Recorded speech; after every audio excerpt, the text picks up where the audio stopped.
Good morning, sir. Good morning, sir.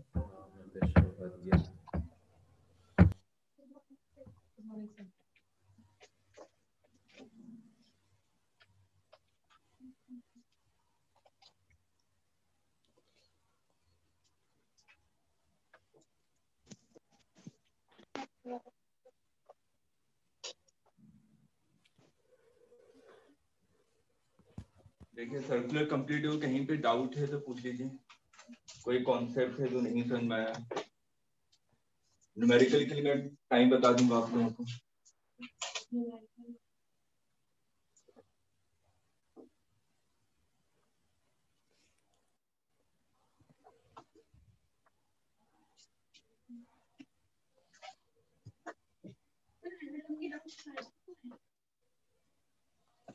मैं फिर start करूं वर्क पावर एनर्जी।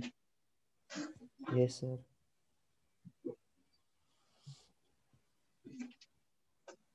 तब तक आप लोग सर्कुलर से रिलेटेड जितने क्वेश्चन होंगे, मोशन इन ए प्लेन में है सर्कुलर से रिलेटेड क्वेश्चन, ठीक है, वहां पे ट्राई कर लीजिए। 2 दिन के बाद इसका डाउट सेशन रखें, ठीक।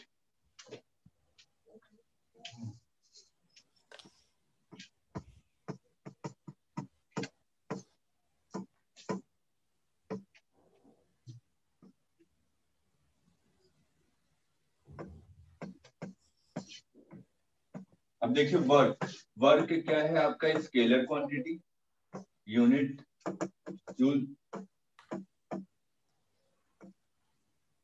इसकी वैल्यू पॉजिटिव, नेगेटिव, इवन, 0 कुछ भी हो सकती है, ठीक है। चलिए मैं देखता हूँ कितने लोगों को सही चीज पता है। हम लोग work done is equal to क्या लिखते हैं? अगर कोई स्मॉल वर्क डन लिखना है तो मैं small work done is equal to F dot ds लिखता हूँ, ये लिखता हूँ फोर्स डॉट डिस्प्लेसमेंट। ये है क्या?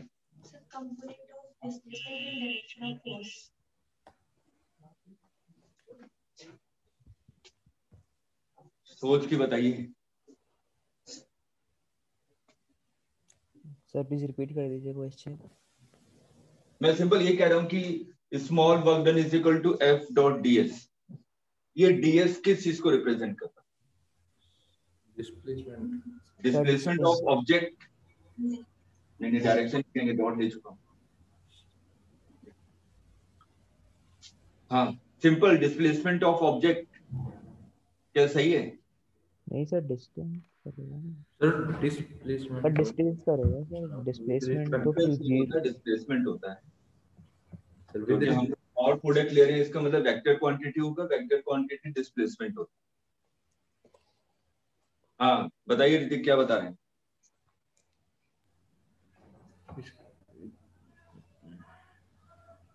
Sir displacement with respect to मतलब सराउंडिंग। किसका डिस्प्लेसमेंट? मैं सिंपल कह रहा हूँ डिस्प्लेसमेंट ऑफ बॉडी। सर जो वर्क कर रहे हैं। मैंने कहा मैंने किसी पे फोर्स लगाया, किसी बॉडी पे फोर्स लगा रहा हूँ और बॉडी डिस्प्लेस कर गई। Sir with respect to the original position. हाँ वही तो, ये किस चीज का डिस्प्लेसमेंट है? Displacement of body.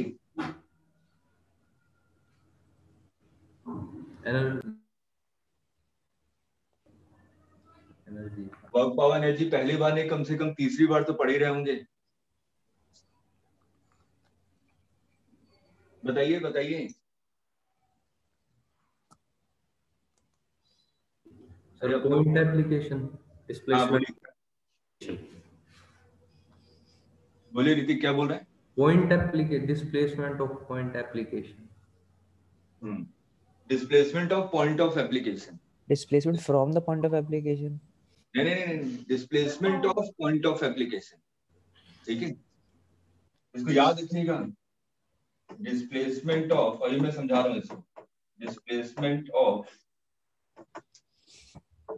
Point of application.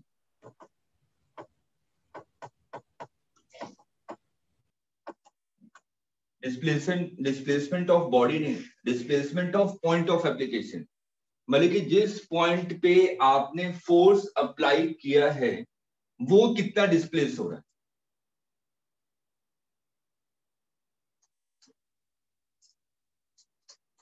Clear है? अब एक एग्जांपल लेते हैं, चीजें थोड़ी सी और क्लियर हो जाएंगी।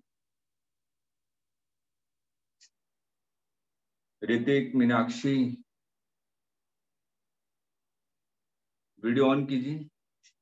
सिद्धांत सिंह, ये कौन है? सर लाइट नहीं है।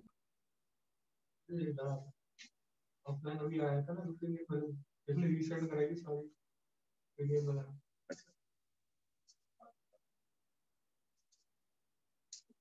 अब देखिए, जैसे कि मैं एक एग्जांपल लेता हूं।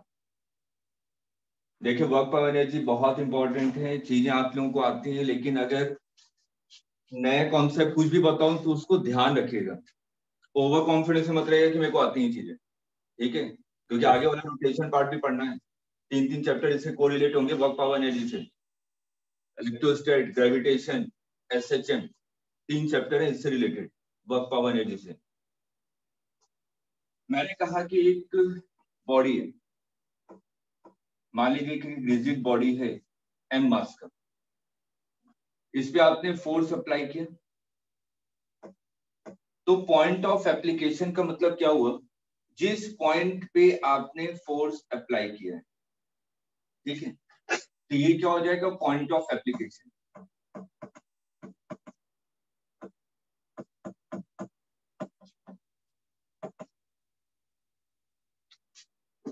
मैंने फोर्स अप्लाई किया, मान लीजिए कुछ देर के बाद बॉडी इस पोजीशन पे पहुंच गई, पॉइंट ऑफ एप्लीकेशन तो यही था, ठीक? तो ये जो पॉइंट ऑफ एप्लीकेशन है, अपने इनिशियल पोजीशन से मैंने कहा कि इसका ds डिस्प्लेसमेंट हुआ, ठीक है? मैं तो सिर्फ पॉइंट ऑफ एप्लीकेशन को देख रहा हूं, लेकिन ये बॉडी कैसी थी? रिजिड बॉडी, ठीक है?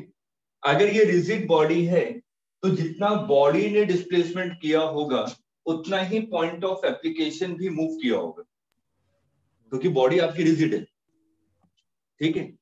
तो इस केस में अगर मैं कह रहा हूं कि डिस्प्लेसमेंट ऑफ बॉडी, यहां पे मैंने डीएस को क्या कहा? Displacement of body. तो इस पर्टिकुलर केस के लिए तो वैलिड है, क्योंकि इस केस में जितना पॉइंट ऑफ एप्लीकेशन मूव करेगा उतनी ही बॉडी भी मूव करेगी, क्योंकि रिजिड बॉडी है, ठीक? अगर एक और एग्जांपल लूं, मैंने कहा कि एक स्पंज है, ये एक स्पंज था, यहां पे मैंने फोर्स अप्लाई किया,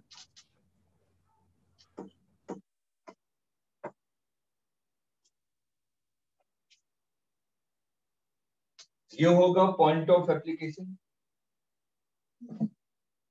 अब ये बॉडी मूव करेगी क्या? वॉल के अगेंस्ट लगा के रखा हुआ है, बॉडी तो मूव नहीं करेगी, लेकिन पॉइंट ऑफ एप्लीकेशन जरूर मूव करेगा। स्पंज कंप्रेस हो जाएगा ना? Yes sir. मैं फोर्स अप्लाई कर रहा हूं तो इस वाले केस में डिस्प्लेसमेंट ये होगा, small displacement. Point of application का कितना डिस्प्लेसमेंट हो रहा है, ठीक है? आगे मैं सिंपल यहां पे इस चीज को याद रखता है कि डिस्प्लेसमेंट ऑफ बॉडी, तो यहाँ पे डिस्प्लेसमेंट ऑफ बॉडी कितना है? 0। तो उस कॉन्सेप्ट के हिसाब से वर्क डन कितना हो जाता? 0। लेकिन इस केस में वर्क डन 0 नहीं होता, ठीक? तो इस चीज को याद रखिएगा कि डीएस का मतलब क्या होता है? Displacement of point of application. हम लोग जितने भी क्वेश्चन करते हैं फिजिक्स में, कहीं पे भी स्पंज का क्वेश्चन नहीं आता, ठीक है? सब रिजिड बॉडी से रिलेटेड करते हैं, इसलिए हम लोग डायरेक्ट चीजों को याद रख लेते हैं कि डिस्प्लेसमेंट ऑफ बॉडी। अब क्लियर है?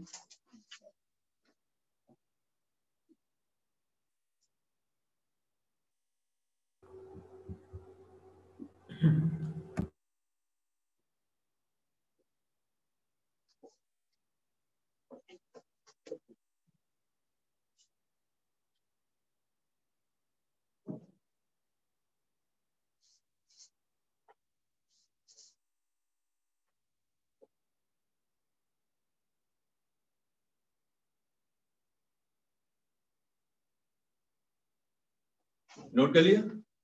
Yes sir. चलिए अब देखिए फोर्स को मैं वेक्टर फॉर्म में लिख रहा हूं, जैसे कि अभी आपने लिखा था small work done is equal to F dot D S. अगर मैं इसको इंटीग्रेट कर दूं तो टोटल वर्क डन मिल जाएगा। ठीक है, मैंने स्मॉल वर्क डन निकाला, उसके बाद इंटीग्रेट करूंगा तो टोटल वर्क डन। इस चीज को याद रखिएगा कि हम लोग हमेशा स्मॉल वर्क डन निकालेंगे किसी भी क्वेश्चन, उसके बाद इंटीग्रेट करेंगे। ठीक, वो सिर्फ और सिर्फ आपकी प्रैक्टिस से पता चल जाएगा कि कहाँ पे मैं डायरेक्ट लिख सकता हूँ, कहाँ पे इंटीग्रेशन करने की आवश्यकता पड़ेगी। लेकिन ये जनरल मेथड है जी, जहां जो कि हर एक जगह एप्लीकेबल है। ठीक है, मैं फोर्स को वेक्टर फॉर्म में कैसे लिख सकता हूं? F x I cap plus F Y J cap plus F Z के कैप, वेक्टर फॉर्म में। ठीक है, और उसी तरीके से अगर मैं यहाँ पे स्मॉल डिस्प्लेसमेंट को वेक्टर फॉर्म में लिखूं तो स्मॉल डिस्प्लेसमेंट को वेक्टर फॉर्म में D X I cap D Y J cap D Z T cap, हर एक डायरेक्शन में स्मॉल डिस्प्लेसमेंट। ठीक है, इन दोनों का डॉट प्रोडक्ट लूंगा तभी तो मेरे को स्मॉल वर्क डन मिलेगा। ठीक है, तो दोनों का डॉट प्रोडक्ट लीजिए तो कितना हो जाएगा? F X D X F Y D Y F Z D Z. ठीक है, इंटीग्रेट करूंगा तो मेरे को टोटल वर्क डन मिल जाएगा। तो ये है आपका general formula to calculate work done.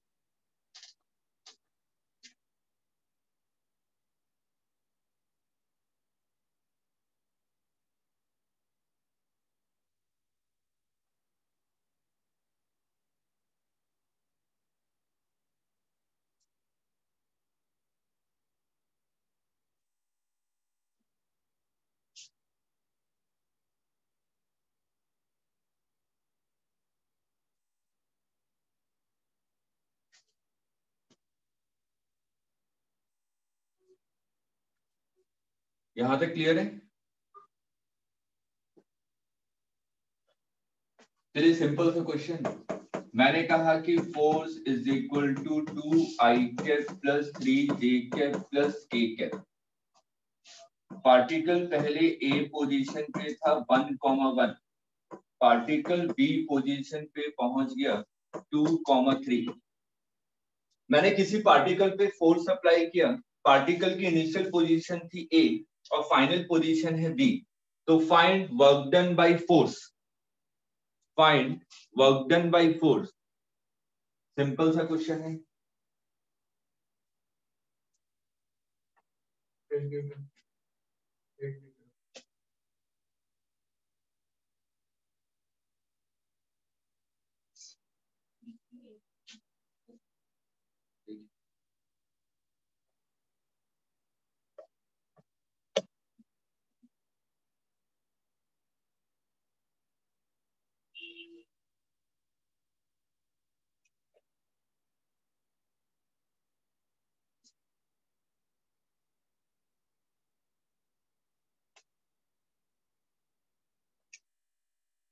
मैं जनरल फॉर्म में पुट करूं F X D X F Y D Y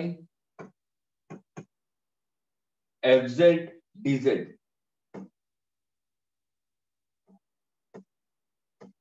यही होगा ना? ठीक, तो मैं एक्स डायरेक्शन में देखूं, एक्स डायरेक्शन में पार्टिकल कहां से कहां मूव कर रहा है? 1 to 2। ठीक है, वाई डायरेक्शन में 1 to 3 और जेड डायरेक्शन में पार्टिकल मूव नहीं कर रहा, मैंने कोऑर्डिनेट दिया ही नहीं है। ठीक है, मतलब कि पार्टिकल एक्स वाई प्लेन में है, तो जेड डायरेक्शन में वर्क डन कितना होगा? 0।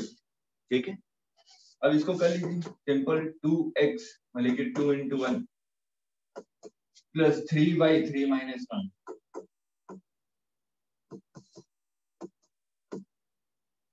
क्लियर है? सिंपल सा क्वेश्चन था, नोट कीजिए फिर सेकंड क्वेश्चन का। कहीं पे डाउट है क्या?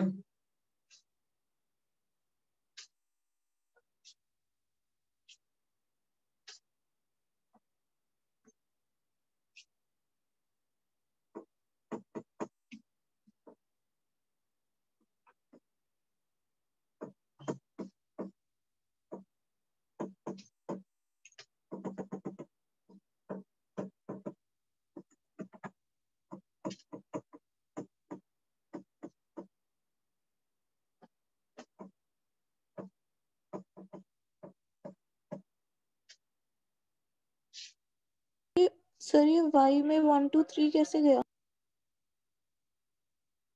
ये ना y डायरेक्शन में इनिशियल पोजीशन क्या थी? 1 1। और फाइनल पोजीशन क्या है? फाइनल पोजीशन कहाँ पहुंच गई y में? सर ये 3 लिखा है, हाँ, और कुछ नजर आ रहा था क्या? वो 1 दिखा मुझे। अब ठीक है, यस सर। चलिए। Find work done in 2 second. एक पार्टिकल है 2 kg का, इस पे मैं फोर्स अप्लाई कर रहा हूँ 10 न्यूटन का at an angle of 37 degree. Mu की वैल्यू दी है फ्रिक्शन 0.2। तो आपको यहाँ पे कैलकुलेट करना है work done by force in 2 second.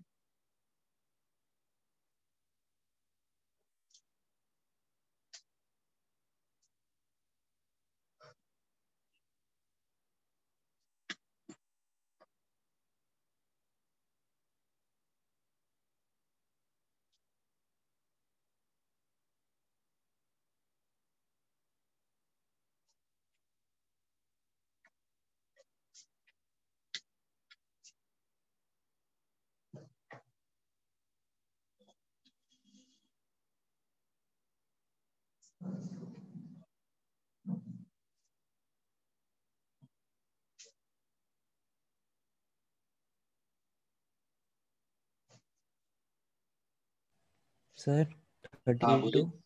32 32। अच्छा, कैलकुलेट करते हैं, किया नहीं है। 27 आ गया।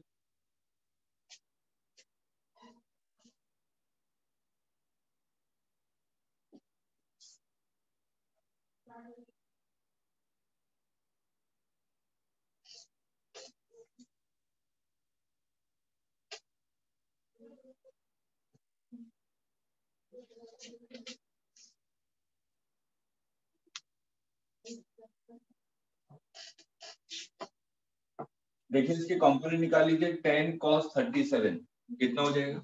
8। और ये वैल्यू कितनी हो जाएगी? 6। ठीक है।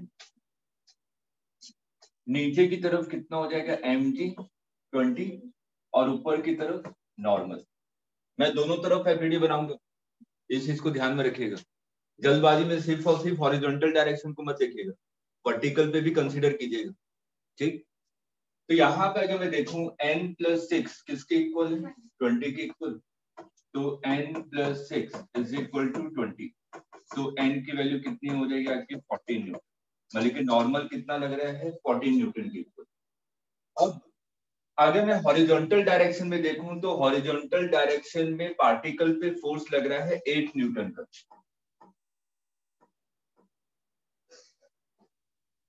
पीछे की तरफ फोर्स कितना लगेगा? Mu mg mu N. Mu की वैल्यू कितनी है? 0.2 इंटू एन की वैल्यू कितनी है? 14। यही होगा 2.8 न्यूटन। पार्टिकल इस डायरेक्शन में मूव करेगा तो इसका एक्सेलरेशन होगा। एनएलएम में यही करते आए हैं। ठीक है। तो यहाँ पे एक्सेलरेशन इज इक्वल टू कितना आ जाएगा? 8 - 2.8 डिवाइडेड बाई 2। ये वैल्यू कितनी आ रही है? 5.2 डिवाइडेड बाई 2। 2.6 अब देखिए ये जो एक्सीलरेशन है ये कांस्टेंट आ गया। अगर एक्सीलरेशन कांस्टेंट है इसका मतलब इक्वेशन ऑफ मोशन मेरे लिए वैलिड है। तो पार्टिकल ने कितना डिस्प्लेसमेंट किया होगा 2 सेकंड में? ut + ½ at²। u तो 0 दिया हुआ है। ठीक है। तो पार्टिकल का डिस्प्लेसमेंट कितना हो जाएगा? 1/2 × 2.6 × t²। 5.2 मीटर। यही आएगा ना?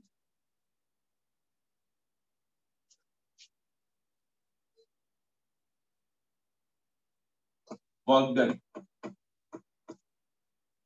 पार्टिकल का डिस्प्लेसमेंट 5.2 मीटर हुआ है, किसके कारण? 8 न्यूटन की वजह। इसको मैं थोड़ा सा और अच्छे से लिख देता हूँ।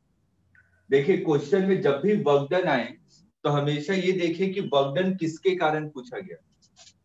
ठीक है, अगर मैं यहाँ पे सिंपल लिख देता find work done bye 10 Newton इन 2 सेकेंड।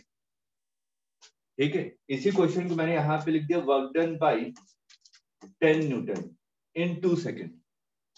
ठीक, तो वर्क डन कितना होता? ये किसके कारण मूव किया इस डायरेक्शन में? 8 के कारण है। 10 का कंपोनेंट ही तो इसको मूव करवा रहा है। ठीक, तो मैं यहाँ पे सिंपल क्या लिखता, 8 इंटू 5.2 जूल।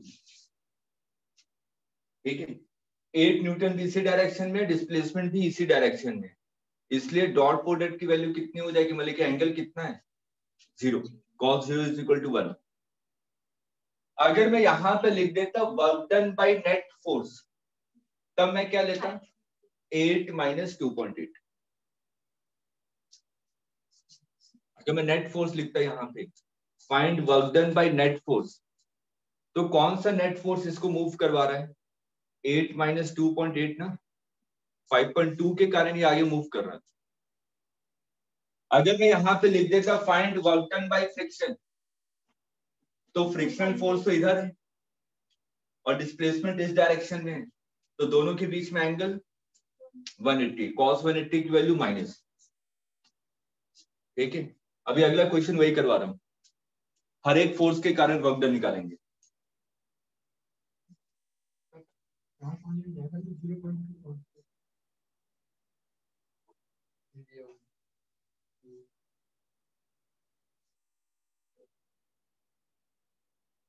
सर फिर साइड में कौन सा फोर्स लगा है? क्योंकि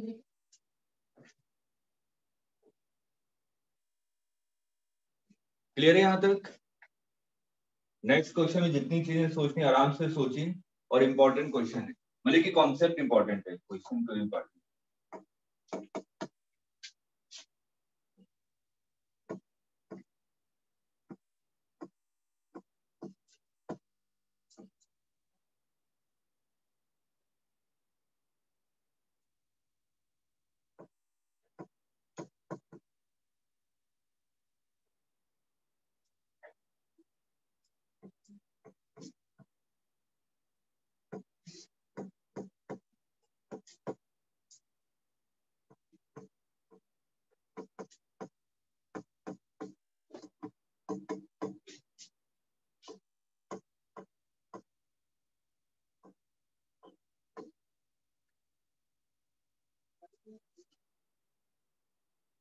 देखिए, एक ट्रक पे एक वेज रखा हुआ, ये वेज फिक्स्ड है,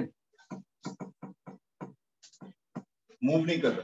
ठीक, और इस पे आपने 2 kg का ब्लॉक रखा हुआ, ये जो 2 kg का ब्लॉक है वेज के रेस्पेक्ट में रेस्ट पोजीशन पे है। ठीक है, और यहां पे आपको म्यू की वैल्यू दी हुई है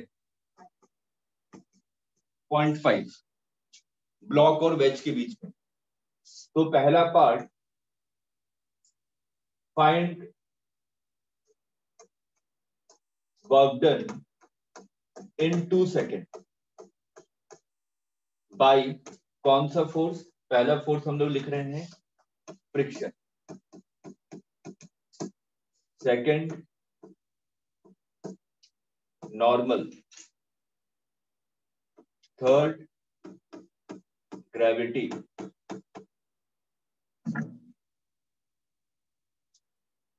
ये कीजिए, फिर और भी 1-2 पार्ट करवा।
सर ये जो ब्लॉक है ये नीचे स्लाइड नहीं कर रहा है। हाँ लिखा हुआ है ना, is at rest with respect to veg.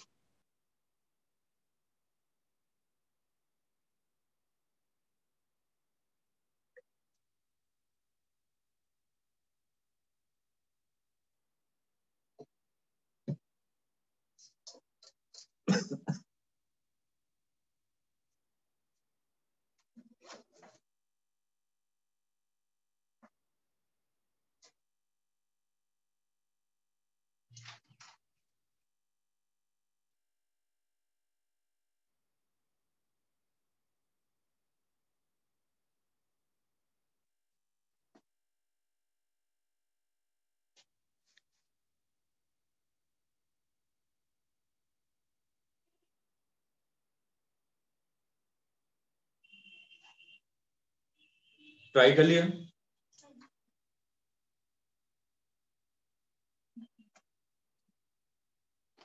Sir 20 joule है क्या फ्रिक्शन के? बेटा आंसर नहीं पता, रैंडमली दिया मैंने, मेरे को भी सॉल्व करना पड़ेगा।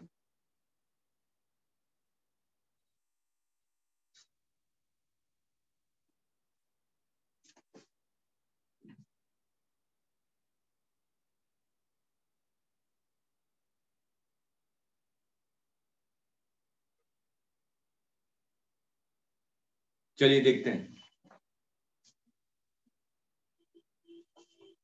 सबसे पहले यहां पे बात करूं तो नीचे की तरफ फोर्स लग रहा होगा mg, ठीक है। इस डायरेक्शन में कितना फोर्स लगेगा? mg sin theta.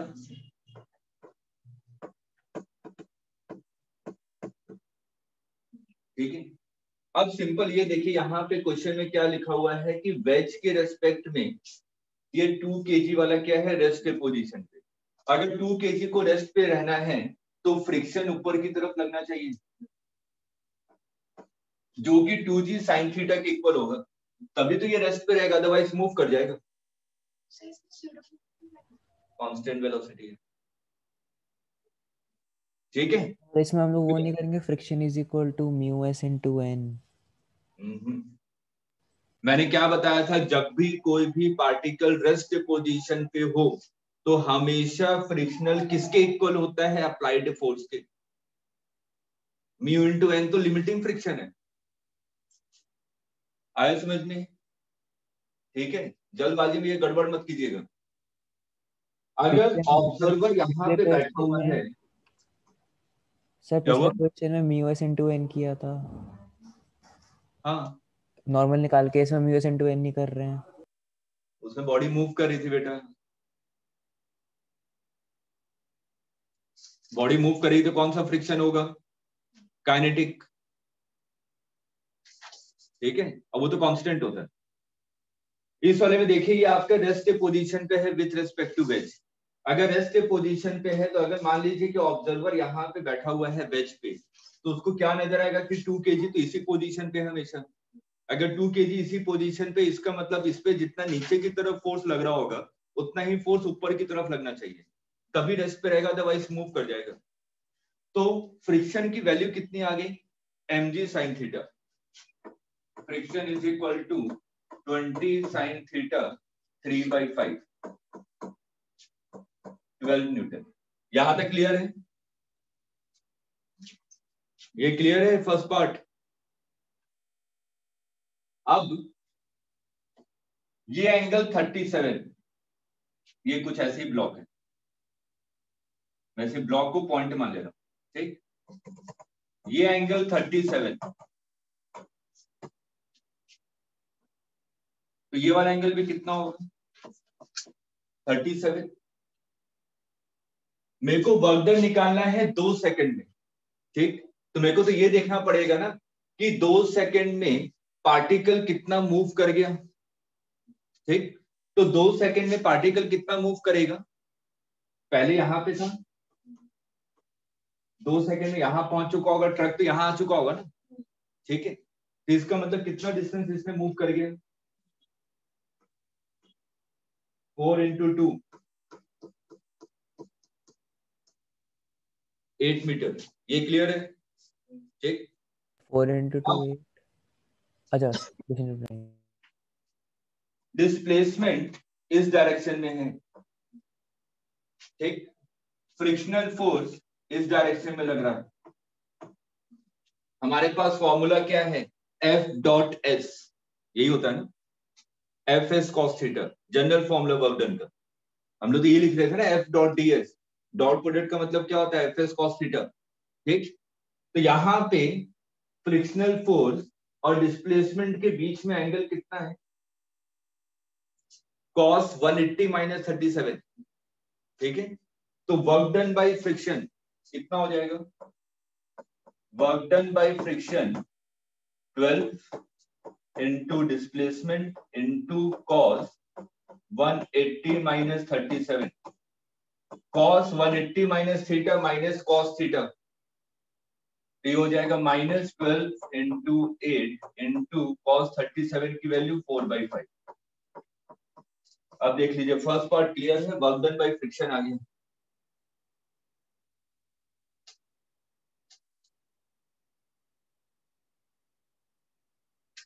First part clear है सभी को?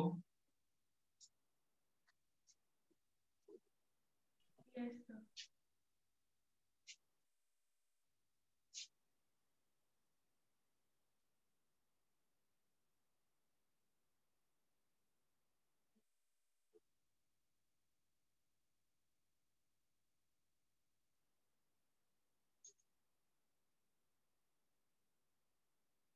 भावना क्लियर है? Yes sir. सेकंड पार्ट है नॉर्मल के कारण, ठीक है। मैं अगला एफबीडी बनाता हूं। नॉर्मल तो यही होगा ना, इस डायरेक्शन में, और नॉर्मल की वैल्यू क्या होगी? mg cos theta. पार्टिकल का डिस्प्लेसमेंट किस डायरेक्शन में हो रहा है? इस डायरेक्शन में, 8 मीटर। तो नॉर्मल और डिस्प्लेसमेंट के बीच में एंगल कितना है? ये तो 37 है, तो ये एंगल कितना हो जाएगा? 53। तो work done by normal mg cos 37 into displacement into cos 53, ये क्लियर है सभी को? Fs cos theta. तो नॉर्मल की value mg cos theta into displacement into angle between force and displacement।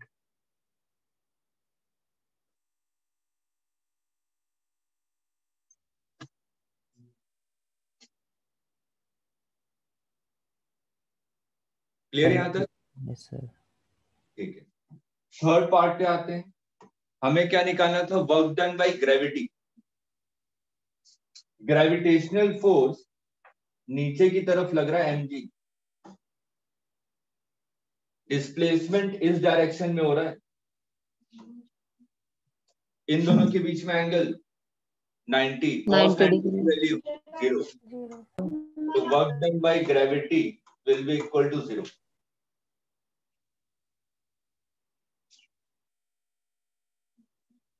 Clear है?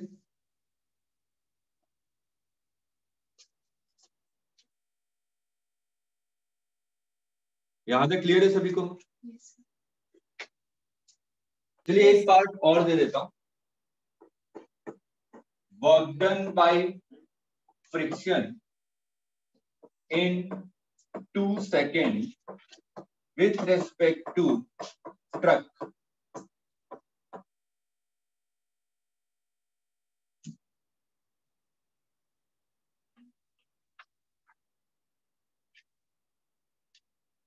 Work done by friction in 2 seconds with respect to truck. 0 क्यों? Sir दोनों की डिस्टेंस सेम है पूरा टाइम। ट्रक के respect में 2 kg तो फ्रिक्शन हमेशा जहाँ उसी पे फ्रिक्शन पोजीशन पे है। है ऑब्जर्वर कौन है? ट्रक। ठीक है, आगे मैं ट्रक के रेस्पेक्ट में 2 kg वाले ब्लॉक को देखूं तो मेरे को तो 2 kg वाला ब्लॉक हमेशा उसी पोजीशन पे नजर आएगा ना। मैं ट्रक में बैठा हूं, ये रहा, मैं ट्रक में बैठा हुआ हूं, ठीक है, तो मेरे को तो हमेशा 2 kg वाला ब्लॉक यहीं पे नजर आएगा ना। तो मेरे रेस्पेक्ट में इसकी पोजीशन चेंज हो रही है क्या? नहीं हो रही ना। ठीक, तो यहाँ पे कंक्लूजन क्या निकला कि जो वर्क डन है वो रेफरेंस फ्रेम पे डिपेंड करता है। ये स्टार्टिंग में बताया था जब रिलेटिव मोशन पढ़ाया था कि work done depends on reference frame. क्यों? क्योंकि displacement is dependent on reference frame. Displacement हर एक रेफरेंस फ्रेम में अलग अलग होगा। क्लियर है? तो work done by friction with respect to truck will be equal to 0। Reason लिख लीजिएगा, क्योंकि डिस्प्लेसमेंट ट्रक के रेस्पेक्ट में कितना है? 0 है। और कंक्लूजन लिख लीजिएगा, work done depends on reference frame.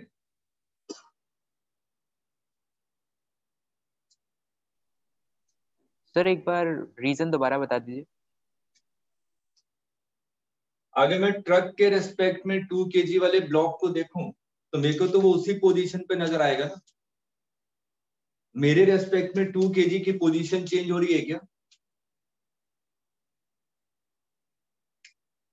मान लीजिए मैं बेंच पे ही बैठा हुआ हूं, मेरे को 2 kg तो हमेशा उसी पोजीशन पे नजर आएगा ना। वो थोड़ी ना मूव कर रहा है। ये देखिए, ऑब्जर्वर अगर ट्रक पे ही है और यहाँ पे क्वेश्चन में दिया हुआ है कि 2 kg block is at rest with respect to wedge, तो इसके रेस्पेक्ट में तो ये रेस्ट पोजीशन पे ही है। रेस्ट पोजीशन पे इसका मतलब इसका डिस्प्लेसमेंट कितना है? 0।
Suppose निकालेंगे मैंने 5 meters में put करके x पे डाल।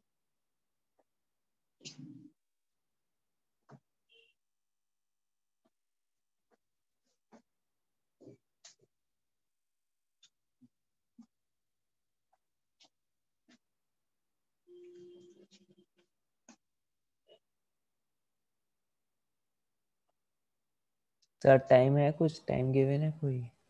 नहीं नहीं, 5 मीटर इसको डिस्प्लेस करना है, कितना वर्क डन करना पड़ेगा?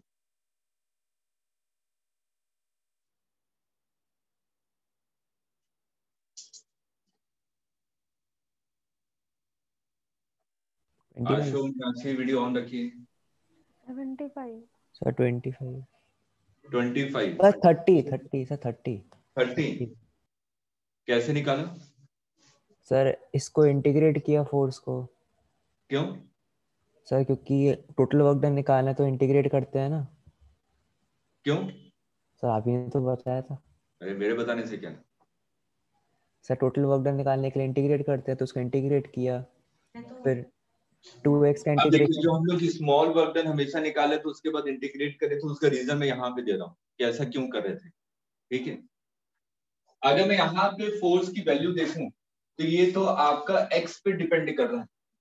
ठीक है, फोर्स आपका वेरिएबल है। ठीक, तो मैंने मान लिया कि किसी भी एक्स पोजीशन पे, मैंने कहा कि पार्टिकल एक्स पोजीशन पे पहुंच चुका है। ठीक, इस वाले पोजीशन पे फोर्स का मैग्नीट्यूड कितना होगा? 2x+5। ठीक है, और मैं पार्टिकल को क्या कर रहा हूं? स्मॉल डिस्प्लेसमेंट दे रहा हूं। मैंने कहा कि पार्टिकल को आपने बहुत स्मॉल डिस्प्लेसमेंट दिया, dx। ठीक है, अब हम लोग सिंपल क्या कर रहे हैं, पार्टिकल पे फोर्स इसी डायरेक्शन में लग रहा है और पार्टिकल का डिस्प्लेसमेंट भी इसी डायरेक्शन में हो रहा है, तो दोनों के बीच में एंगल कितना है? 0 डिग्री। ठीक है, तो सिंपल cos 0 की वैल्यू 1। ठीक, जो फोर्स है ये तो वेरिएबल है, जैसे जैसे x की पोजीशन चेंज होगी फोर्स का मैग्नीट्यूड चेंज होता रहेगा। ठीक, लेकिन मैं क्या लिख रहा हूं? 2x+5 इंटू dx, है ना। स्मॉल डिस्प्लेसमेंट के लिए ये फोर्स लगभग क्या रहेगा? कांस्टेंट, क्योंकि dx का मतलब क्या होता है? Very small. dx की वैल्यू मान लीजिए 0.1000 टाइम्स 0 और 1, तो सोचिए इतनी स्मॉल वैल्यू होती है। तो अगर dx की वैल्यू बहुत स्मॉल है तो ये जो फोर्स का मैग्नीट्यूड है अप्रोक्सीमेटली कांस्टेंट है, तभी मैं ये कर पा रहा हूं, अदरवाइज नहीं कर सकता था। ठीक, इसलिए हम लोग क्या करेंगे, यहाँ पे स्मॉल वर्क डन निकालेंगे। या आपने स्मॉल वर्क डन निकाल लिया, और मैं इसको क्या करूंगा? इंटीग्रेट कर दूंगा। पार्टिकल की इनिशियल पोजीशन क्या थी? 0। इसको तो 0 से स्टार्ट होना था, फाइनली कहां पहुंचना था? 5,0 पे। ठीक है, तो यहाँ पे हम लोग क्या करेंगे? 0 से लेके 5 तक इंटीग्रेट कर देंगे। क्लियर है?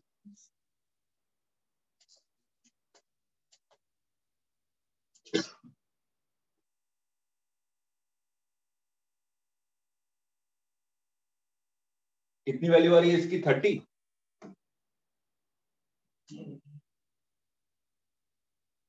30 में से एक आई थी सर, अगर +5 कर देंगे तो 30 हो जाएगी। मुझे उसका कंफ्यूजन है सर, +5 को इंटीग्रेट करेंगे तो क्या होगा? 5x होगा ना। 25x² 25 50 आ रही है, 50 जूल। इंटीग्रेशन में वो कंफ्यूज हो गया। क्लियर है कि मैं इंटीग्रेट करूं पूरा? ठीक है, हो गया सर। अब ये बताइए बेसिक इंटीग्रेशन का मतलब क्या होता है?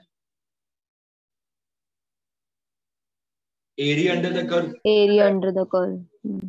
तो अगर मेरे को ग्राफ दिया हुआ है फोर्स और एक्स के बीच में, ये कुछ ग्राफ है,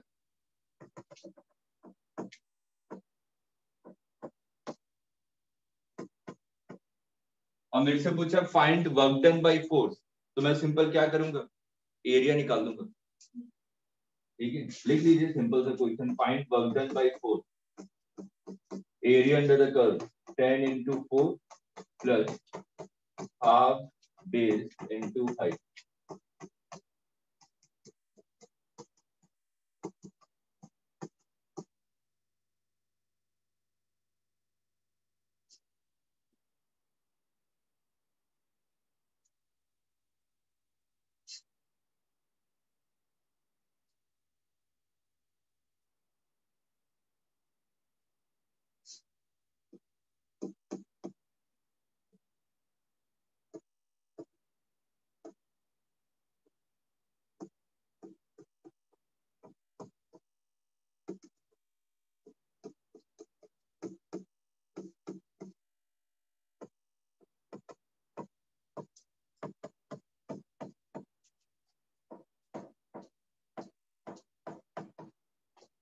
find work done by force in T0 second. इसको इंपॉर्टेंट कीजिएगा, ये थोड़ा अलग टाइप का क्वेश्चन है। मैं इंपॉर्टेंट उसी को मार्क करवा रहा हूं जिसमें थोड़ा अलग कॉन्सेप्ट लगा।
सर इसका आंसर क्या है?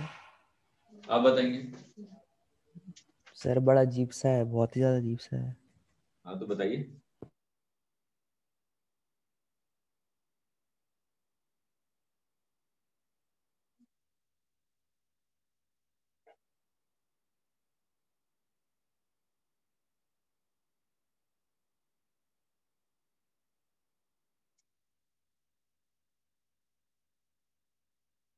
क्या आ रहा है जूही?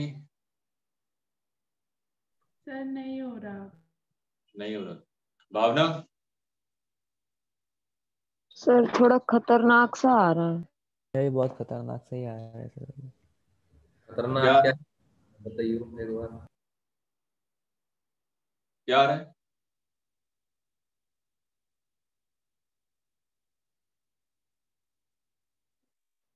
मेरा two in T terms naught. Of T naught आ रहा है। हाँ हाँ ठीक है, उसी के टर्म में ही आएगा। सर मेरा टू टी नॉट की पावर 5/m आ रहा है। सर टी नॉट की पावर 4/6 आ रहा है। T0 की पावर 4/6। सर 6 नीचे।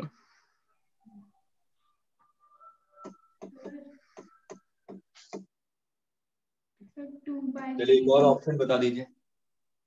2/3 टी नॉट क्यूब वी। हाँ हाँ क्या? 2/3 2/3 T naught cube V. Velocity के टर्म्स में कर दिया था। into V। वी। तो 2 2/3 T naught cube x.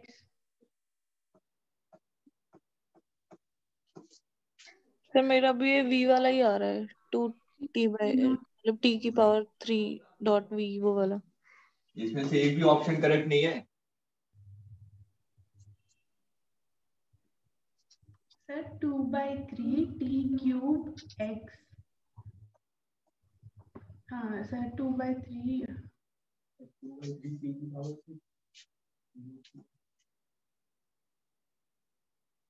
नहीं वो भी नहीं है। चलिए चलिए अब देखिए, मेरे को आंसर देखिए टी नॉट और एम के टर्म में मिलेगा, जो मेरे को डेटा गिवन है उसी के टर्म में आंसर भी होना चाहिए। ठीक है, तो यहाँ पे अगर मैं देखूं सिंपल, मेरे को जो वर्क डन का फॉर्मूला पता था, small work done is equal to F dot D X, मतलब कि 2t² इंटू dx। ठीक है, तो लेकिन मैं यहाँ पे x के रेस्पेक्ट में इंटीग्रेशन करना है, वेरिएबल t है, मैं इंटीग्रेट नहीं कर सकता, यहाँ पे कोई रूल नहीं होता। ठीक है, और जो रूल है इंजीनियरिंग मैथमेटिक्स में वो नहीं बता रहा। तो यहाँ पर हम लोग इंटीग्रेट नहीं कर सकते, जो हमें पता है कि सेम वेरिएबल होना चाहिए इंटीग्रेशन के लिए। तो मैं यहाँ पे क्या करूं, इसको dt से मल्टीप्लाई किया और dt से डिवाइड किया, तो dx ओवर dt क्या हो जाएगा, वेलोसिटी। तो ये आपने लिखा 2t² into v into dt। ठीक है, अब एक नया टर्म आ गया वेलोसिटी, अब इसको भी निकालना पड़ेगा मेरे, तो मैं इसको अलग से सॉल्व कर रहा हूँ, इसकी वैल्यू पुट कर दूंगा। देखिए F is equal to 2t², force is equal to mass into acceleration. ठीक है, मैं A को क्या लिख सकता हूं, dv ओवर dt 2t²। ठीक, तो यहां से dv m dv is equal to 2t² dt, integrate कर दीजिए। जीरो पे इनिशियल वेलोसिटी कितनी थी, 0, किसी भी पर्टिकुलर टाइम पे वेलोसिटी है v, तो यहाँ पे dv का इंटीग्रेशन क्या हो जाएगा, m into v is equal to t³ divided by 3, मतलब 2 डिवाइडेड बाई 3 इंटू t³। तो यहां से वेलोसिटी की वैल्यू आ जाएगी, ये वेलोसिटी की वैल्यू लास्ट वाले इक्वेशन में पुट कर दीजिए। तो लास्ट वाली इक्वेशन क्या आ रही थी आपकी, 2t² v dt, 2t² v dt, v की वैल्यू ये वैल्यू पुट कीजिए 2/3 t², सॉरी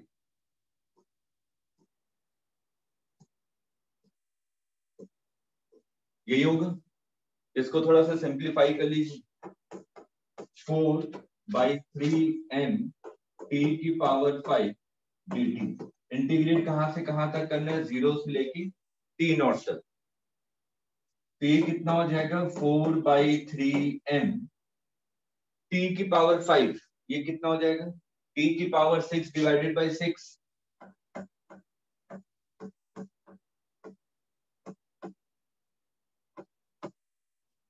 ये आ जाएगा 2t0 की power 6 divided by 9m।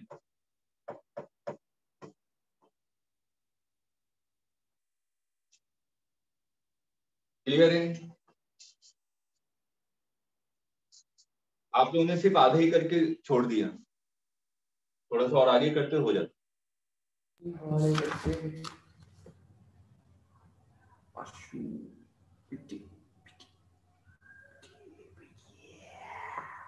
Sir जहाँ पे हमने v की वैल्यू निकाली है तो सर हमने वहाँ पे 0 to t किया है, सर हमने वहाँ पे 0 to t नॉट क्यों नहीं किया? नहीं, जनरलाइज निकालूंगा ना, यहाँ पे v की वैल्यू अगर आपने 0 से t0 कर दिया तो मतलब कि v आपने t0 के टर्म में निकाल दिया, अभी इंटीग्रेशन पूरा सॉल्व नहीं होगा, वेरिएबल को खत्म कर दिया पहले। ठीक है। हाँ, वेरिएबल की लिमिट हमेशा आखिरी में पुट करते हैं, सबसे लास्ट में, उससे पहले मत पुट कीजिएगा, नहीं तो आपने इंटीग्रेशन वाले के पार्ट, वेरिएबल वाले पार्ट को ही खत्म कर दिया। तो मैं फिर यहाँ पे इंटीग्रेट फिर किसके रेस्पेक्ट में करता हूँ, हमेशा ये मैथ्स में ही किया जाता है, इंटीग्रेशन में लिमिट हमेशा लास्ट में पुट की जाती है, एग्जैक्ट लिमिट।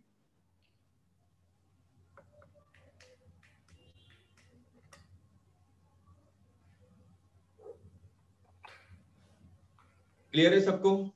Yes sir. चलिए जैसे कैलकुलेट ना करना।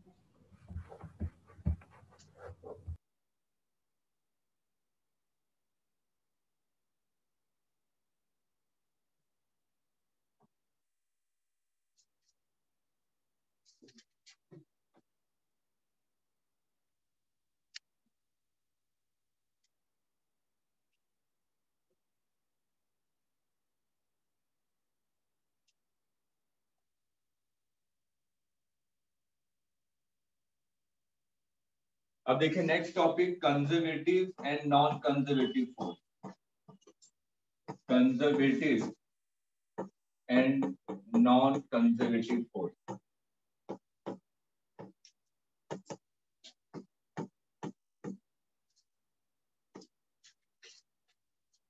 इंपॉर्टेंट कॉन्सेप्ट है, इलेक्ट्रोस्टैटिक, ग्रेविटेशन, एसएचएम सब में ये अप्लाई किया जाता है।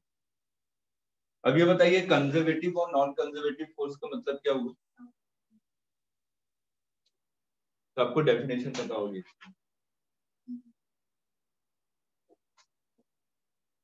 आशु बताइए। जो पाथ जो पाथ पे डिपेंड नहीं करता वो कंजर्वेटिव, और जो पाथ पे डिपेंड करेगा नॉन कंजर्वेटिव। सिंपल सी डेफिनेशन है कि अगर वर्क डन पाथ इंडिपेंडेंट है तो कंजर्वेटिव फोर्स, अगर वर्क डन पाथ डिपेंडेंट है तो नॉन कंजर्वेटिव फोर्स। लिख लीजिए, सिंपल सी लाइन। फिर थोड़ा मैथ्स पे आते।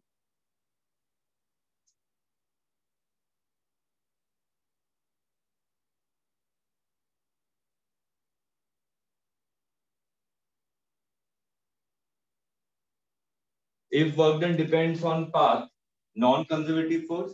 If work done is independent of path, conservative force.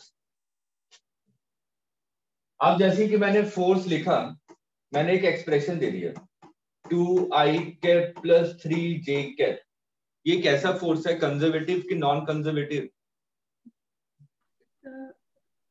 Non conservative. हाँ non conservative. Force is equal to xi cap plus yj cap. Conservative कि non conservative? Non conservative. Non conservative. Non conservative. F is equal to yi cap plus xj cap। Conservative non conservative? Non conservative. F is equal to yi cap। Non conservative. ये तीनों conservative हैं, ये है non conservative.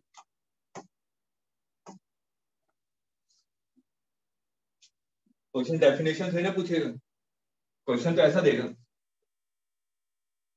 कि आप बताओ कि conservative है कि नॉन कंजर्वेटिव है, तभी तो मैं कॉन्सेप्ट को अप्लाई कर पाऊंगा। पोटेंशियल एनर्जी इसी के लिए पढ़ाई जाता है। अगला टॉपिक वही है, कॉन्सेप्ट ऑफ पोटेंशियल एनर्जी।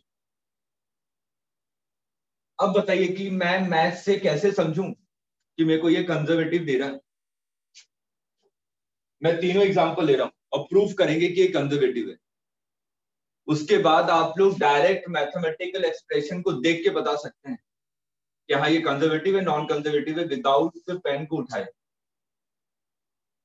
ठीक है, देख के ही पता चलेगा। तो पहला एग्जांपल लेते हैं, F is equal to 2i cap plus 3j cap। मैंने कहा ये फोर्स अप्लाई किया, पार्टिकल इनिशियल पोजीशन 0,0 पे था और फाइनल पोजीशन 1,1 पे पहुंच गया। सिंपल था कि कैलकुलेशन ज्यादा मैं इसलिए ले रहा हूं।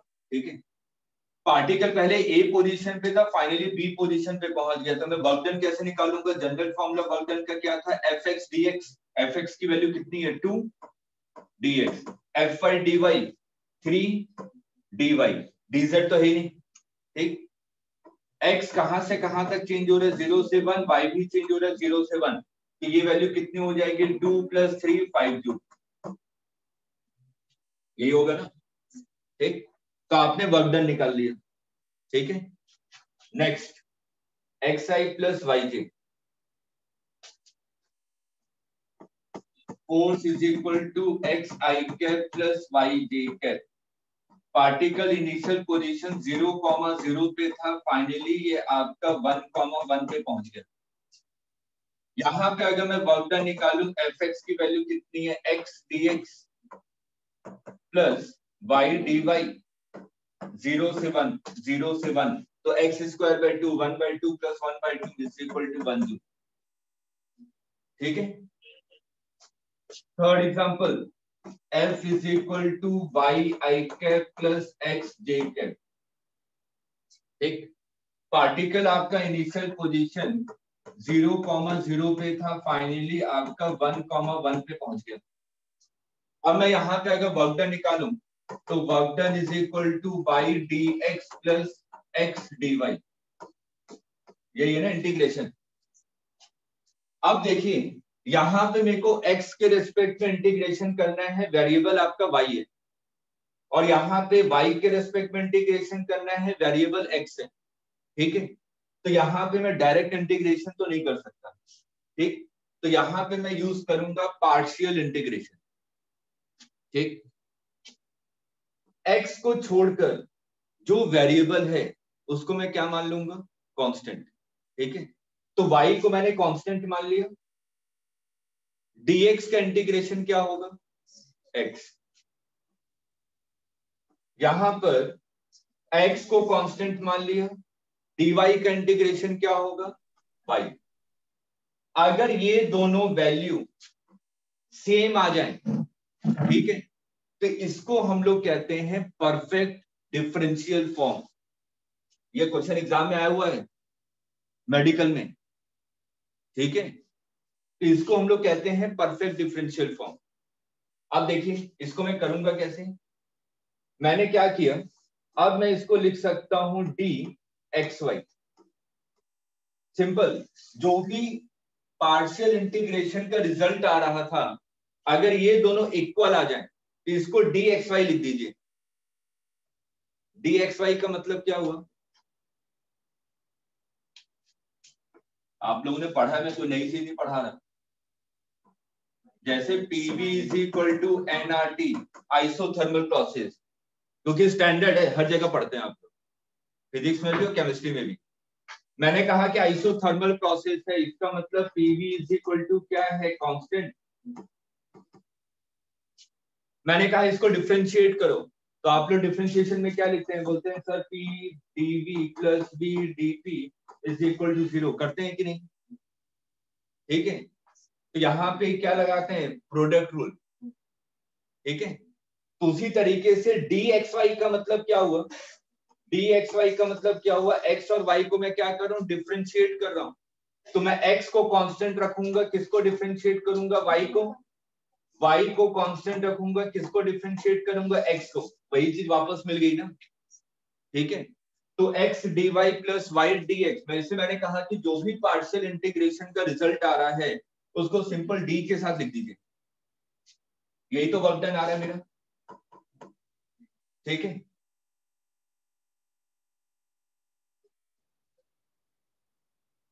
मैंने xy को k सपोज कर लिया, let xy is equal to k। तो ये जो वर्क डन है ये क्या हो जाएगा, इंटीग्रेशन ऑफ d की, वेरिएबल क्या आ गया, k। अब k की लिमिट पुट करनी पड़ेगी। पार्टिकल की इनिशियल पोजीशन क्या थी, 0,0, मतलब कि x कितना था 0, y कितना था 0, तो k की लोअर लिमिट क्या आ गई, 0। फाइनल पोजीशन क्या थी, 1,1, तो x की वैल्यू 1, y की वैल्यू 1, तो k की फाइनल लिमिट क्या हो गई, 1। इंटीग्रेशन ऑफ डी के, k 1 माइनस 0, 1 आ गया ना। ठीक है, ये 2 एग्जांपल हो गए, 3 हो गए, और एक और लास्ट एग्जांपल ले लेते हैं।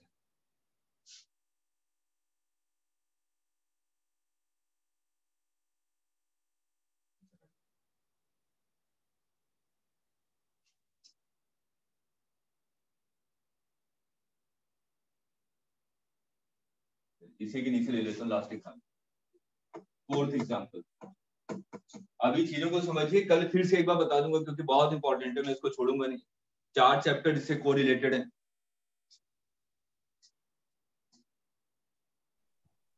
वाई हाइट, ठीक है। मैंने कहा कि पार्टिकल ए पोजीशन 0,0 पे है, पार्टिकल बी पोजीशन 1,1 पे पहुंच गया। अब मैं यहाँ पे वर्क डन लिखूंगा तो क्या लिखूंगा, Y D X, D Y और डी जेड तो 0 है, फोर्स है ही नहीं, ठीक। अब ये बताइए, अगर मेरे को इसको इंटीग्रेट करना है तो मेरे को y as the function of x लिखना पड़ेगा।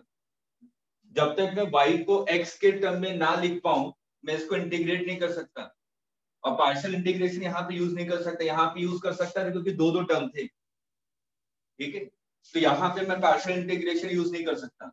तो यहाँ पे बताइए मैं किसके रेस्पेक्ट में इंटीग्रेशन कर रहा हूँ, x के रेस्पेक्ट में। वेरिएबल क्या है, y। तो जब तक मैं y as a function of x लिखूंगा तभी ये इंटीग्रेशन सॉल्व होगा। मेरे को y को इन टर्म्स ऑफ x लिखना पड़ेगा। y को अगर मैंने इन टर्म्स ऑफ x लिख दिया इसका मतलब मैंने किसकी इक्वेशन लिख दी, पाथ की। याद कीजिए पैराबोला पढ़ा था, सॉरी प्रोजेक्टाइल मोशन, वहां पे ट्रेजेक्टरी का मतलब क्या था, relation between y and x, ठीक है। तो जब भी पाथ की बात करें या ट्रेजेक्टरी के बारे में बात करें इसका मतलब क्या होता है, relation between y and x, ठीक है। तो हम लोग ग्रेविटेशन में आएंगे, इलेक्ट्रिकल पाथ। उसके बाद वेव ऑप्टिक्स में आपने पढ़ा होगा जब आईडीएससी पढ़ते हैं कि अगर पिन होल्स कर दे तो कैसा मिलेगा आपको पैटर्न, रेक्टेंगुलर मिलेगा, स्फेरिकल मिलेगा, हाइपरबोला मिलेगा, पैराबोला मिलेगा, जिसको आप लोग रटे जाते हैं, ये होगा तो ये होगा, ये होगा तो ये होगा, ठीक है। तो वहां पे भी इक्वेशन ऐसी आती है। मतलब सिंपल क्या है, अगर y और x के बीच में रिलेशन लिख दिया इसका मतलब किसकी इक्वेशन लिख दी, पाथ की। अगर मैं इनडायरेक्ट वे में समझूं कि मैं वर्क डन जब तक नहीं निकाल सकता जब तक y को as a function of x ना लिख पाऊं, और जैसे ही मैंने y को as a function of x लिख दिया इसका मतलब मैंने इक्वेशन ऑफ पाथ लिख दिया। तो वर्क डन किस पे डिपेंड कर रहा है, पाथ पे। तो ये कैसा फोर्स हो गया, नॉन कंजर्वेटिव। आगे समझ में। लेकिन इससे पहले वाले जितने भी एग्जाम्पल हम लोगों ने किए हैं, ये वाला एग्जाम्पल किया, इसमें मैंने कहीं पे भी y as a function of x लिखा क्या, मैंने तो सिंपल मैथ से सॉल्व कर दिया। मतलब ये पाथ इंडिपेंडेंट है, मैं पाथ पे डिपेंड ही नहीं कर रहा। यहाँ पे भी पाथ इंडिपेंडेंट है और इससे पहले वाले में भी पाथ इंडिपेंडेंट है, ठीक है। इसलिए अगर फोर्स इस टाइप का हो, इस टाइप का मतलब क्या हुआ, अगर फोर्स कांस्टेंट हो, कोई भी वेरिएबल ना हो, कांस्टेंट फोर्स हुआ ना ये तो, ठीक है। अगर फोर्स कांस्टेंट है तो कैसा फोर्स होगा, कंजर्वेटिव। सेकंड टाइप कि अगर फोर्स आई का कोफिशिएंट क्या होना चाहिए, सिर्फ और सिर्फ x, जे का कोफिशिएंट क्या होना चाहिए, सिर्फ और सिर्फ y, और k का कोफिशिएंट क्या होना चाहिए, सिर्फ और सिर्फ z। वो कुछ भी हो सकता है, x cube plus y square लिख देता मैं, तब भी वही रहता, ठीक। अगर इस टाइप का फोर्स है तब भी कैसा फोर्स होगा, वो कंजर्वेटिव। थर्ड टाइप, इसको हम लोग कहते हैं परफेक्ट डिफरेंशियल फॉर्म। मतलब कि अगर पार्शियल इंटीग्रेशन से सॉल्व हो जाए, ठीक है। अगर पार्शियल इंटीग्रेशन से सॉल्व हो गया, जिसको हम लोग मैथ्स में कहते हैं परफेक्ट डिफरेंशियल फॉर्म, वो कैसा फोर्स होता है, कंजर्वेटिव। तो ये तीनों टाइप के फोर्सेस कैसे हैं, कंजर्वेटिव। और जहां पे मेरे को पाथ की इक्वेशन लिखनी पड़े वो कैसा होगा, नॉन कंजर्वेटिव। आगे समझ में, ठीक है। ये नोट कर लीजिए, एग्जांपल अपनी तरफ से लिख लीजिए, कल एक बार फिर से इस थ्योरी को एक्सप्लेन कर दूंगा।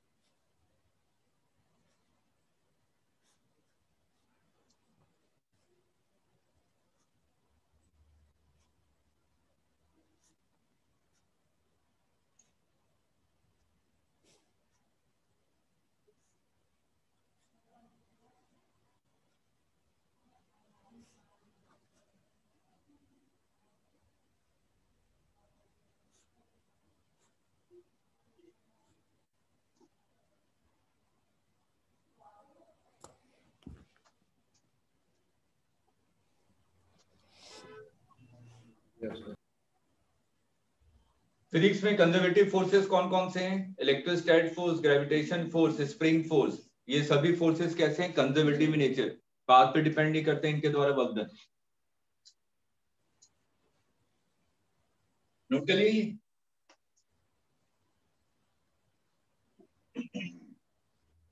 और ये क्वेश्चन मेडिकल में आया था, थर्ड टाइप, थर्ड वाला क्वेश्चन मेडिकल में पूछा हुआ है।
लिख लिया सर।